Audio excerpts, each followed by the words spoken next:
Just the words and questions you ask can nudge someone back to where they need to go. Okay, so let's say someone is getting protective of their team, really defensive of their team and getting kind of emotional about it. You could ask a question like, what else comes up when you think about protecting your team? So, what else comes up when you think about protecting your team? What else is like, besides what you're feeling right now, besides what's happening right now, what else, like, what else could be on the board here? What else comes up when you think? So we're thinking, we're not feeling about protecting your team.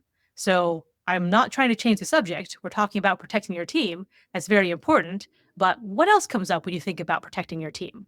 Could just nudge them around the corner so they don't go full supernova on you on that end of the spectrum. And if you need to go the other way, it could be, how do you feel about protecting your team? Or even just, hey, how are you feeling about people pinging your team members on Slack without telling you about it, type of thing. All right. Another example here could be, let's say someone's trying to work through a problem and they're in full thinking mode.